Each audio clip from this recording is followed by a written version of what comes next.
Hello and welcome back to Football Scrutiny. Today we're going to be taking a look at the game between Borussia Dortmund and Paris Saint-Germain in the last 16 of the Champions League. We're going to take a look at the interactions between the two systems, both sides playing a 3-4-3. Then we're going to move on and take a look at the mid-press from Borussia Dortmund. The main part of this analysis will be on the mid-press and the counter-attacking from Borussia Dortmund.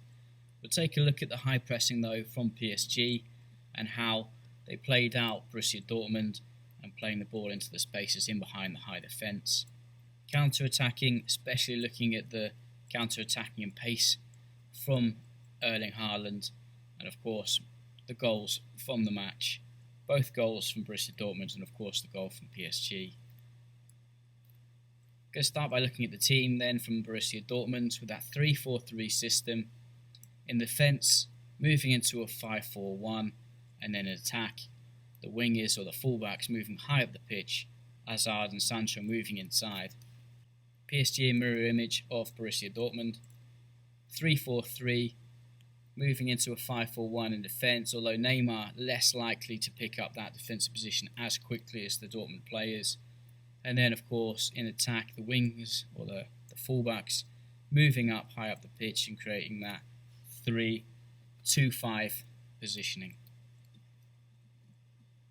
Let's take a look at the interactions then between the two teams.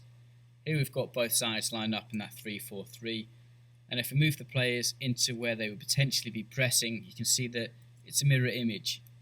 Very easy to see which players would pick up which players. Here when a ball would be played into the centre-back, Hazard would then go and press his opposite number. Then when it would be played into the winger, then the Dortmund winger would then go and press. Moving on now to the Dortmund mid-press. Here I've highlighted the passing lanes from the centre-backs into the wingers, and also that it's the responsibility for Sancho and Hazard, the wide players, to try and prevent these passes coming wide and try and force the play inside. Inside is where they've got superiority, so when these passes come in to the midfielders, then the two centre midfielders from Borussia Dortmund are responsible for trying to press them, trying to win the ball back.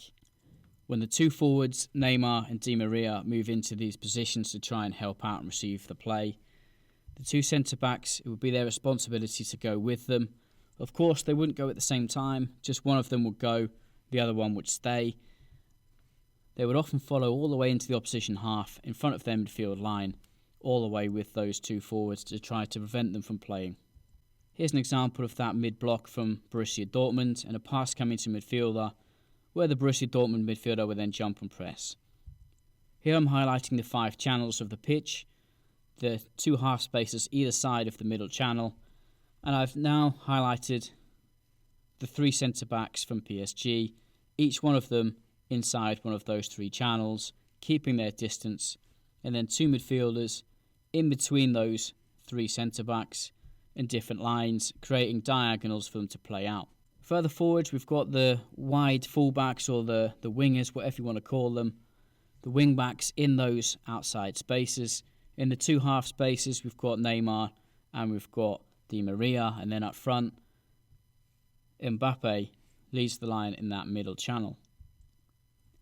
Okay, so here's an example where Verratti's dropped in, and we can see Witsel jumping out, midfielder to midfielder, like I've mentioned, 1-to-1 pressing, but Hazard has now angled his press to try and force Verratti inside, trying to prevent passes coming out into that wide winger. Why? Because they've got superiority in the middle of the pitch.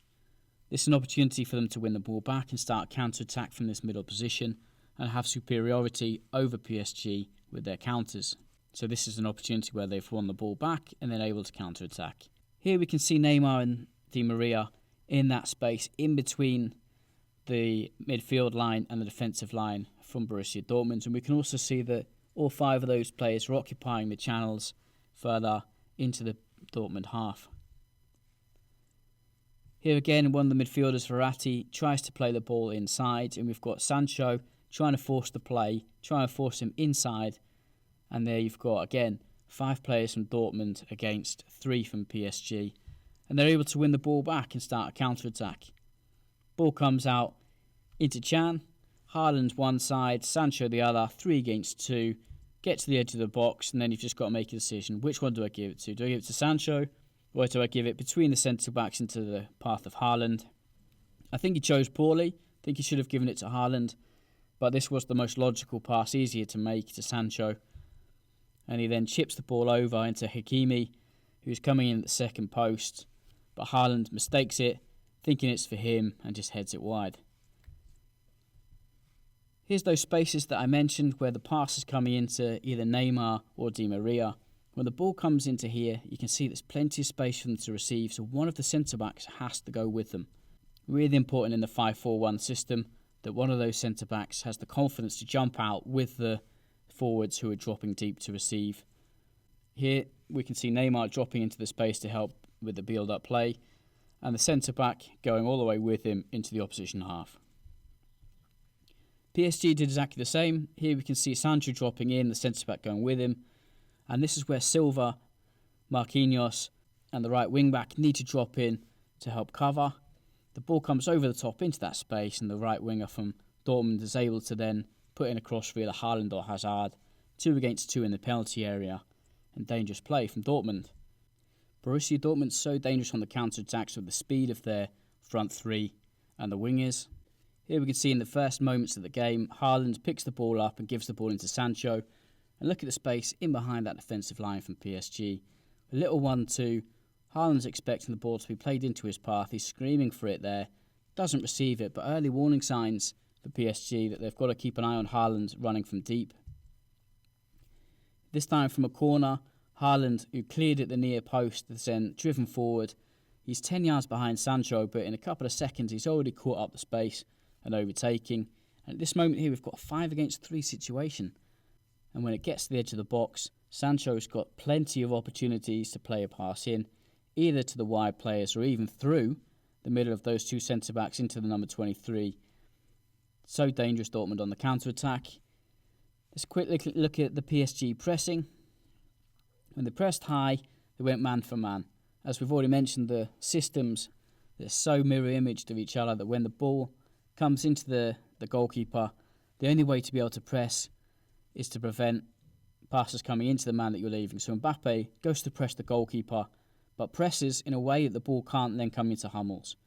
So it's man-to-man pressing, so when the ball now is on the way into the centre-back, Neymar already starts his run to try and press. 1-to-1, midfielder comes in, followed by his opposite number, and then when Sancho comes in, he's followed by the centre-back, which leaves loads of space for a long ball into this channel for Haaland, or for Hakimi, who's then able to also drive into that space. So here's the example. Here, when the ball comes back, you can see Mbappe starting his run. It's going to press the line of pass to Hummels, and Neymar's already starting to expect that pass to come into his centre-back, so he's already moving to press. And when the ball's coming across, we can see that run from Mbappe to pressurise the keeper and prevent a pass coming to Hummels, and now Neymar is on his way to go and press that centre-back. Witsel also moves in, he's followed by the midfielder like we already mentioned, and this is where the really impressive thing is. Sancho goes really close to his centre-backs, and the centre-back from PSG goes all the way with him, leaving that when he offloads this ball, a lot of space in behind the defence. Silva's too high up, Haaland's got position on him, Hakimi's got position on the left wing back from PSG, and with the pace that they've got, they're able to get an opportunity to score. Again, high press, Witzel's so calm playing in between the lines for Borussia Dortmund. He receives the ball, calmly just plays the ball in into Can. Can then moves forward, and Haaland is looking to get back in behind that defence from PSG, that high defensive line, and now they've got to run back. It's just another opportunity for PSG to get players forward and create counter-attacks. On this occasion, though, Haaland decided poorly, went too close to Sancho when he should really have just moved in closer into the middle of the pitch. He created 2 against 2 with Thiago Silva, make it difficult for him, but on this occasion he decided poorly. But still, Sancho able to create an opportunity and get a shot on goal. PSG did have their chances as well, though. In a 3-minute spell, they had 3 great opportunities to score. Here, little pass over the top for Mbappe, puts in 1-1 with the keeper, and he's unlucky not to score. Just 1 minute later, another ball into Mbappe, but look at the amount of players around. Dortmund defending so compact that only 3 PSG players attacking. Somehow, a little 1-2 with Mbappe and Neymar, he's managed to get a shot away again. Again, unlucky not to score, but really difficult when a team defends so deep. And just a minute later, again, little ball from Neymar, chipped over the top, and Di Maria almost getting on the end of it. But the first goal for Dortmund came just moments after that, when this young man, 17 years of age, Reina, comes onto the pitch, partnering Sancho, who's 19 years of age, by the way, up front, and then Haaland, also 19. So you've got 17-year-old, 19-year-old, 19-year-old, the 3 forwards playing against PSG in the Champions League. Madness. They should be playing in the youth team, but all 3 of them are playing in the first team. Here we can see Reina's dropped off and the centre-back's gone with him. Sancho's also dropped off into that intermediate space, meaning the centre-back, number 3 there, has to think about him at least. But he can't go. Why? Because Haaland is there, which would mean a 1-on-1 situation with Haaland against Thiago Silva. So when the ball is played into Haaland, Sancho's now got a really easy offload by Haaland into him, and a 2-against-1 situation with that left fullback. Able to give it into Hakimi. This is the key now. Haaland always makes these runs, getting him between the defensive line and the goalkeeper, trying to score on the edge of the 6-yard box. And by making that run, it's forced all of those players to try and cover him. Leaving what?